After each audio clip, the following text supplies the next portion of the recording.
kelasnya sudah saya rekam ya. Eh, agendanya kita, agendanya kita. Oh, belum kedengaran suara saya, Mbak. Dengar kan? Ya. Agenda kita malam hari ini eh, melanjutkan pembahasan soal UAS yang kemarin saya kasih. Mana soalnya? Kita terakhir bahas sampai nomor berapa ya? 20 atau ya? 25 ya.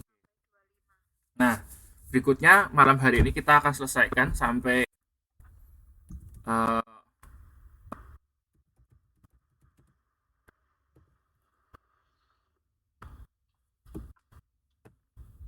sampai nomor 50. Nanti kita lanjutkan dengan presentasi untuk teman-teman yang eh, siap. Siapa? Mbak Ika siap?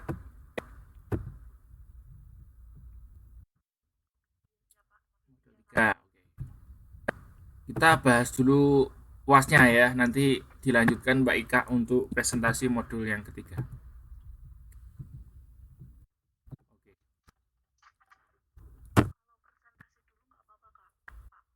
Oh, boleh, boleh. Mau mulai presentasi dulu juga boleh.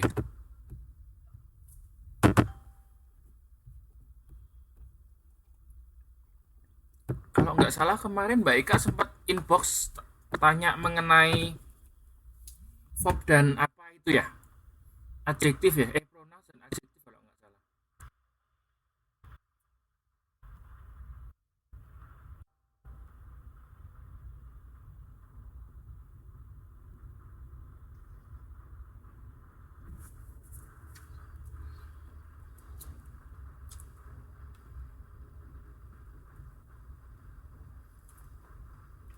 Oke, Mbak Ika mau mulai dulu? Boleh.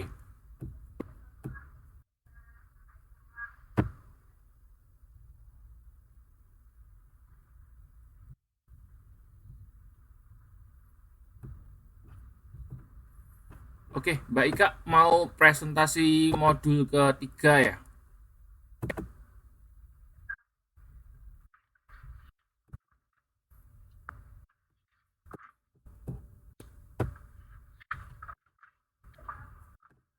Oke, Mbak Ika siap?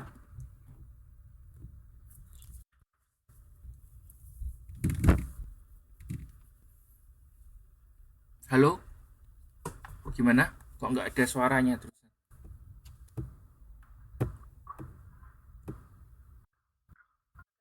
Oke, silakan.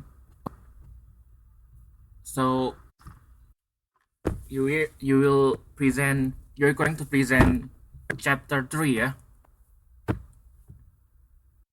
Oke, take your time.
ini sebentar Mbak Ika, saya mau tanya nih.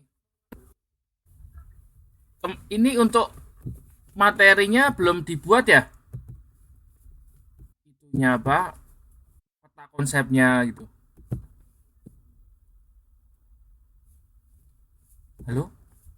Halo, halo.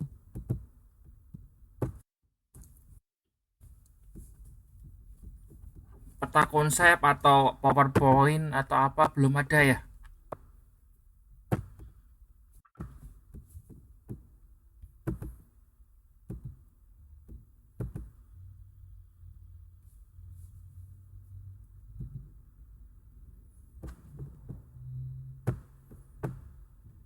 Ayo, boleh lanjutin lagi deh.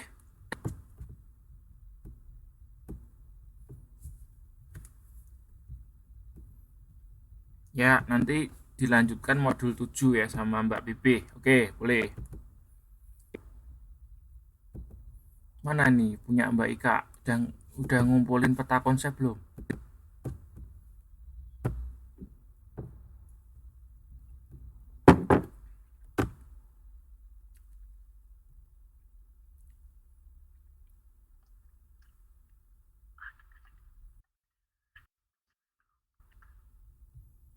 Apa ini?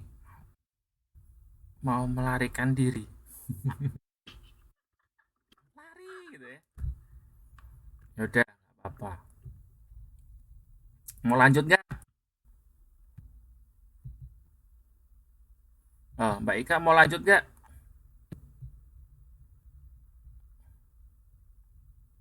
Oke, belum ngumpulin ya Mbak Ika ya.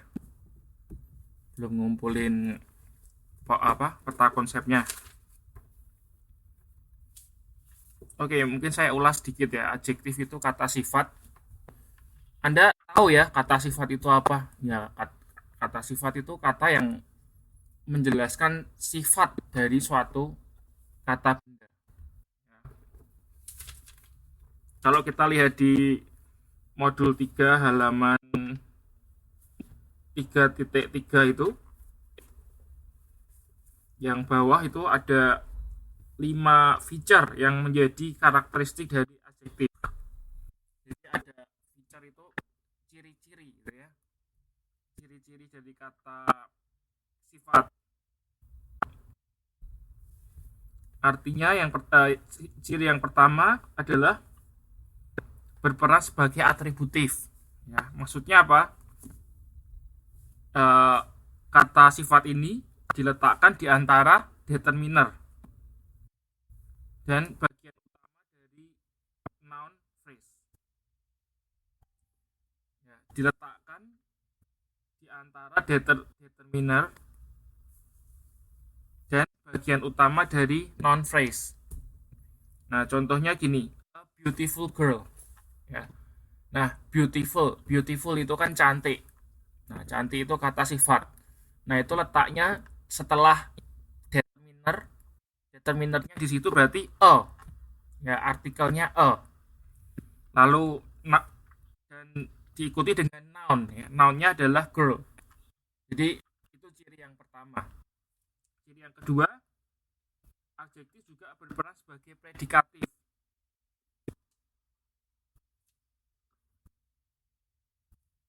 Misalnya gini, the painting is ugly ya. Lukisan itu jelek. Nah, ugly itu jelek itu sebagai kata sifat juga. Nah, itu dalam kalimat tersebut ya, dalam kalimat the painting is ugly, fungsi ugly atau kata sifat dari kalimat tersebut adalah sebagai predikatif. Lalu ciri yang ketiga adalah dapat diberi very depannya. Very beautiful, very big, very short. Ya kan? Harus bisa dikasih very. Lalu ciri yang keempat adalah dapat berbentuk komparatif dan superlatif. Misalnya gini, the most beautiful, paling cantik, ya kan? Lebih cantik, more beautiful than, gitu kan? Jadi itu ciri yang keempat, bisa dicari bentuk komparatif dan superlatifnya. Lalu ciri yang kelima adalah tidak mempunyai bentuk plural. Ya cantik, nggak ada. Kalau cantiknya satu apa kan nggak ada. Jadi tidak mengenal bentuk plural.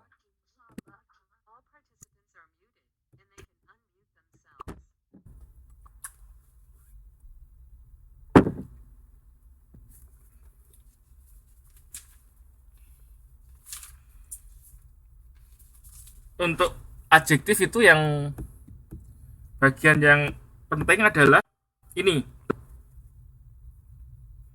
yang selalu keluar dalam ujian. Itu Anda coba di modulnya dikasih tanda supaya Anda hati-hati, supaya ingat ya. Halaman 3.16. Ya, halaman 3.16 itu kan ada kotak itu. Coba dibuka halaman 3.16, itu ada kotak kan. Nah itu kotaknya itu harus Anda ingat-ingat urutannya. Ya, urutannya harus Anda ingat-ingat. Jadi harus number, quality, size, shape, age, color, origin, sama baru kata bendanya. Ya.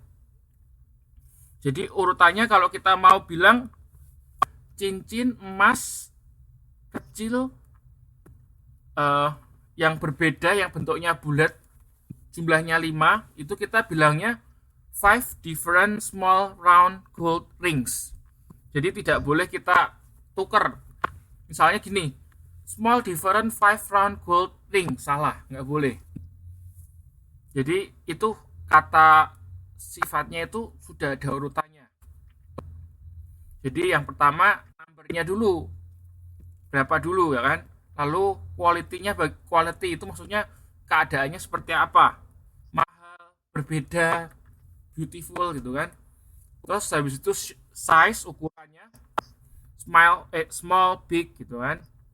Lalu shape, bentuk, age itu maksudnya terkait dengan waktu lah ya. Misalnya old atau new. Lalu color dan origin. Baru terakhir kita kasih kata bendanya. Jadi diingat-ingat, number, quality, size, shape, age, color, origin, noun. Jadi nggak boleh ketukar ya. Jadi kita nggak boleh bilang misalnya gini, beautiful one new Italian green sweet, nggak boleh. Ini kayak kemarin yang di soal UAS kan keluar. Nah itu yang penting untuk adjektif. Lalu berikutnya adalah adverb ya. Kalau adjektif itu kata sifat, kalau adverb itu kata keterangan. Nah, kata keterangan sendiri dibedakan menjadi 4 ya. Ada keterangan adverb of manner. Manner itu berarti tingkah laku kan. Misalnya she walks slowly. She walks slowly. Dia berjalan dengan pelan-pelan, slowly. Nah itu adalah adverb of manner ya. She walks slowly. Lalu yang kedua adverb of place and direction. Itu Anda bisa buka di modul halaman 3.28. Jadi place kan tempat ya kan. Terkait dengan keterangan tempat. Misalnya nearby, everywhere, somewhere gitu ya. Terus adverb of time. Jadi keterangan waktu. Misalnya apa? Today, ya kan? Hari ini gitu ya. Soon, segera. Always itu juga adverb of time. Lalu yang keempat adalah adverb of degree. Nah, ini fungsinya adalah memberi penekanan pada adjektif atau adverbs. Contohnya gini, he is too old for that job. Jadi too old, to-nya itu adalah adverb of degree. Jadi itu untuk memberikan penekanan terhadap old-nya ya, adjektifnya kan old. tadi yang nggak bisa dengar suara saya itu Mbak Vivi karena dia belum pencet yang gambarnya telepon itu, jadi dia nggak bisa dengar. Jangan lupa diklik.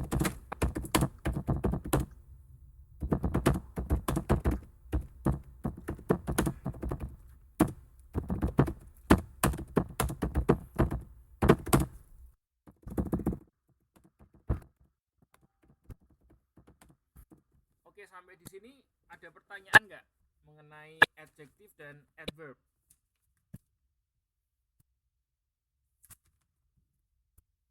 Jadi adjektif itu kata sifat, ya kan?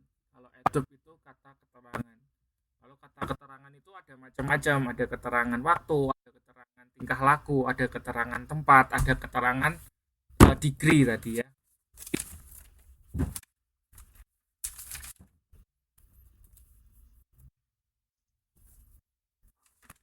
Ayo, ada yang kurang jelas mau ditanyakan boleh. Mbak Ika ini presenternya malah melarikan diri.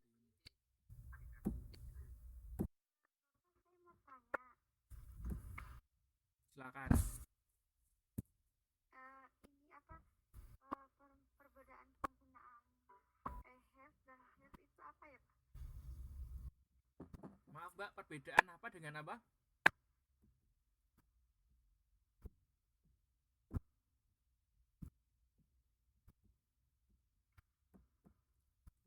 Perbedaan apa dengan apa Mbak? Ini apa perbedaan penggunaan have dan have itu kapan ya Pak? Soalnya kadang-kadang kalau saya perhatikan apa kadang have itu nggak bisa have itu nggak bisa dipakai kan untuk si he it. Ya, Tapi betul. kadang-kadang juga bisa dipakai ini itu Nggak bisa. kapan pakai itunya ya? Nggak bisa, oke. Jadi pertanyaannya gini ya, kapan pakai have, kapan pakai s gitu kan? Nah, oke, have dipakai untuk subjeknya I, you, we, they. Ya. Lalu sedangkan has itu dipakai untuk jika subjeknya he, she, it. Ya, jadi nggak mungkin I has itu nggak mungkin, pasti salah. Kalau I pakainya pasti have, ya. Atau enggak she have itu pasti salah, ya, karena she temennya adalah has. Ya. Tadi yang tanya Mbak siapa ya? Mbak Ika, oke. Jadi nggak mungkin Mbak, ya. Patokannya adalah have itu dipakai kalau subjeknya I, you, we, they. Ya, sedangkan has dipakai kalau subjeknya he, she, it. Atau kalimat tunggal ya. Singular. Oke, ada lagi pertanyaan?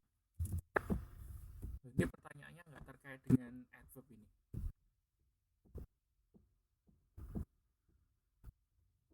Oke, kalau nggak ada pertanyaan, boleh presenter berikutnya. Mbak Pipi, siap? Modul 7. Oh ya, Anda jangan lupa kalau misalnya Anda mau ngomong, dipencet yang gambar mic dulu. Kalau sudah selesai ngomong, dimatikan lagi ya, supaya suaranya nggak berisik. Tadi Mbak Ika habis ngomong lupa diklik yang gambar mic lagi, jadi suaranya keluar.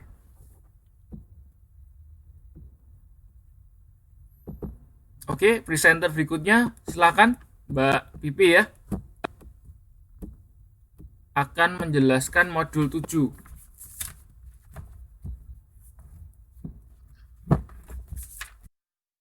Selamat malam. Langsung aja ya.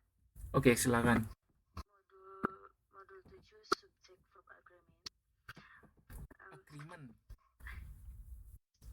Subject verb agreement adalah persesuaian antara verb dengan subjek, yaitu singular dan plural. Subjek dapat berupa noun, pronoun, atau gerund, dan Gerund. infinitif yang beraktif sebagai gerund. Mbak, ini konsepnya Mbak sudah kumpulin belum? Coba saya cek dulu. Mana ya? Oh ini nih. Modul 1, modul 2, modul 7-nya mana?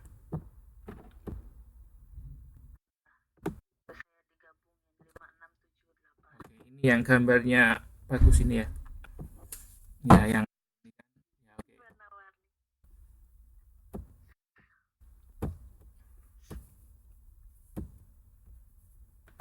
Oke, ini ya. Modul 7 ini ya, agreement ini. Terus boleh dilanjutkan?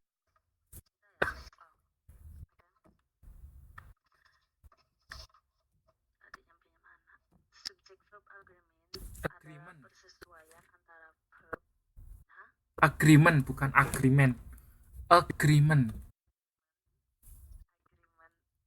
Subject verb agreement adalah persesuaian antara verb dengan subjek, yaitu singular dan plural. Subjek dapat berupa noun, pronoun, atau gerund, dan infinitif yang berakting sebagai noun. Untuk present tense, singular verb berbentuk dasar dari verb ditambahkan akhiran s. Misalkan, my friend lives in Bogor. Sedangkan untuk plural verb tanpa di akhiran s. Tapi plural subjeknya lah yang ditambahkan huruf s di akhir. Misalnya, my friends live in Bogor. Dan untuk subjek yang dihubungkan dengan n, menggunakan plural verb yaitu tanpa di akhiran s karena termasuk bentuk jamak. Misal, Donna and Penny live in Tengkuan-o. Beda lagi dengan menggunakan kata every dan each, maka verbnya harus ditambahkan s. Contoh, every boy and girl wears uniform in that school. Tapi jika dua atau lebih singular subjek dihubungkan dengan or atau nor, maka digunakan singular verb. Sebaliknya dengan plural subjek menggunakan plural verb. Misal, to stay or to go is your prerogative. Subjek berupa infinitif yaitu to plus verb. Contoh, the jacket or the shirt are in the cupboard.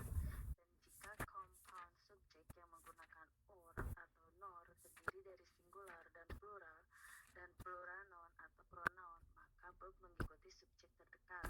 Misal, the woman or her friends eat lunch here every Monday. Atau her friends or the woman eats lunch here every Monday. Namun jika ada helping verb, maka helping verbnya yang berubah dan main verbnya dalam bentuk dasar. Helping verb singular atau plural adalah is, are, does, do, has, have. Misal, he is working. I distribute the text. Each shirt and trouser has a price tag. Sedangkan untuk gerund yang dipergunakan sebagai subjek dalam kalimat itu menggunakan singular verb. Contoh, eating fruit is her favorite pastime. Oke, sebentar Mbak Pipi, jangan itu ya, sebentar. Sampai di sini teman yang lain paham nggak yang disampaikan Mbak Pipi? Jangan-jangan Mbak Pipi juga nggak paham nih yang disampaikan apa. Tapi Mbak Pipi paham ya, ini yang tadi maksudnya apa gitu, ngerti ya? Nah, insya Allah, oke. Oke, teman yang lain sebelum dilanjutin Mbak Pipi ya, ada yang kurang jelas nggak mengenai tadi persesuaian subjek dan verba gitu loh? Ada yang ditanyakan yang kurang jelas? Maksudnya apa sih persesuaian subjek verba itu, maksudnya apa gitu?